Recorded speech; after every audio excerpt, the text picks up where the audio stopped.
Professor Zethkalar had lived for 843 cycles, making him the eldest scholar in the Vorthon Academy's illustrious history.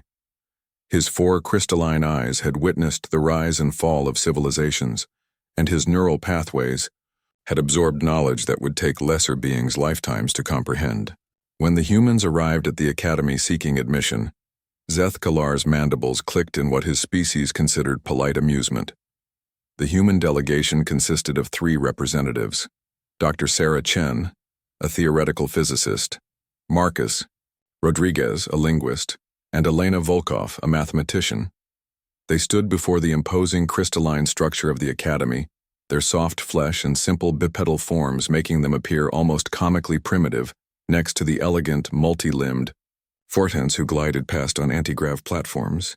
"Welcome to the Academy," Zethkalar intoned, his voice resonating through specialized vocal chambers that created harmonics impossible for most species to replicate.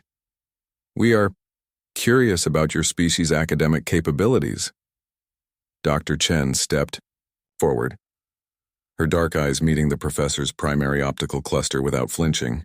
"We're here to learn, Professor. Specifically, we've heard about your mastery of quantum consciousness bridging." A ripple of surprise passed through the assembled Vorthon faculty. Quantum consciousness bridging was the Academy's most guarded discipline, a technique that allowed direct mental interface with quantum probability fields, enabling practitioners to perceive multiple timeline branches simultaneously. It was considered the pinnacle of intellectual achievement, requiring neural plasticity that most species simply didn't possess. "Ah," Zethkalar's voice carried undertones of condescension. "Young humans, your species has only recently discovered fire relative to cosmic timescales. Quantum consciousness bridging requires neural architecture evolved over millions of cycles. The Zelthani needed 3 centuries of genetic modification.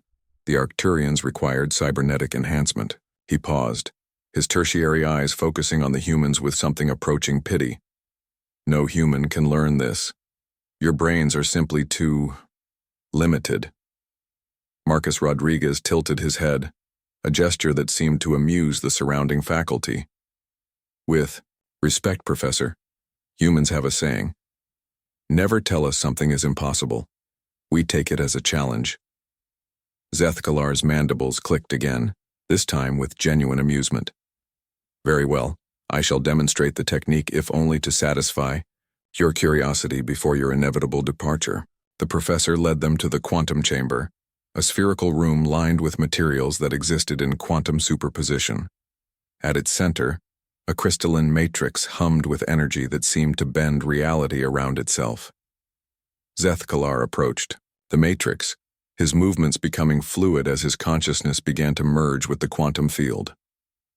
"Observe," he said, his voice now seeming to come from multiple points in space simultaneously.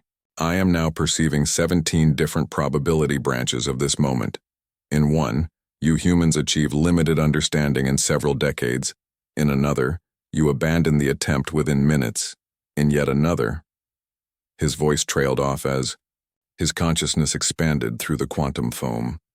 To the watching faculty, Zethkalar appeared to flicker in and out of existence, his form shifting as he navigated probability streams.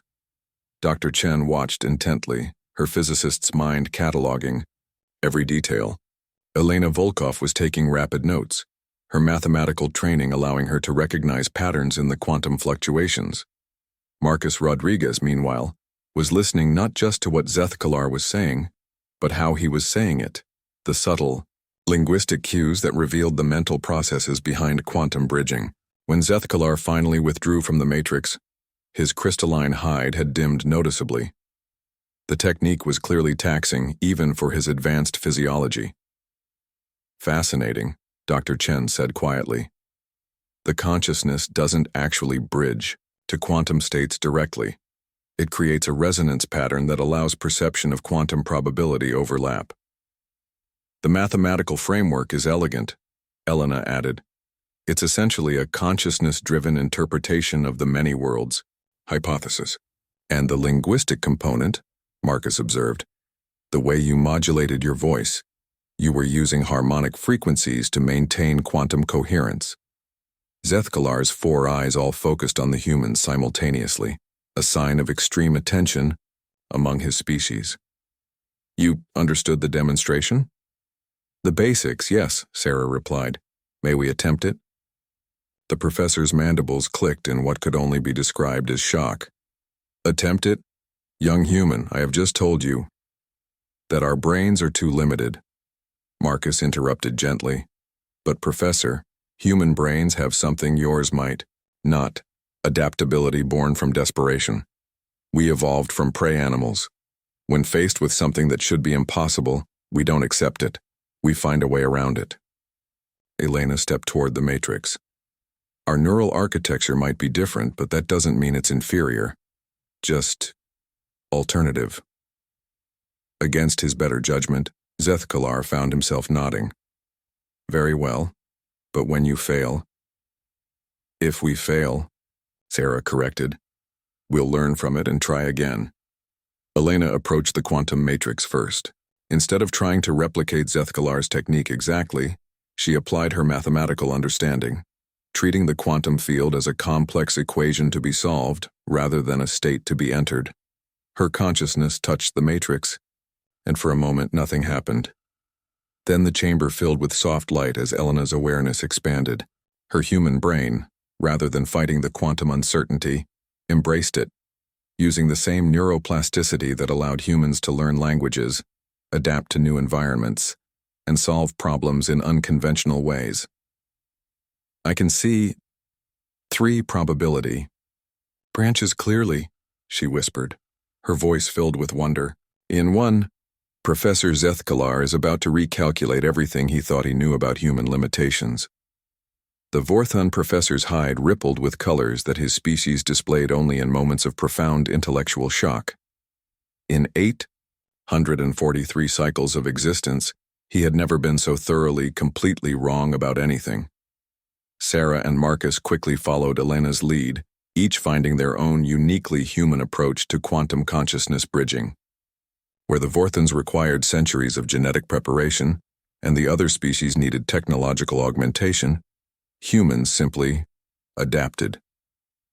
As the 3 humans stood together in quantum communion, perceiving multiple timelines with increasing clarity, Zethkalar realized that perhaps the most remarkable thing about humans wasn't their limitations.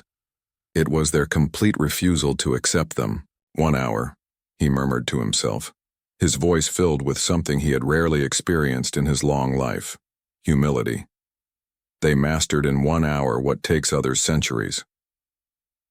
From within the quantum field, Elena's voice carried back to him, tinged with the distinctive human quality that had just revolutionized his understanding of consciousness itself.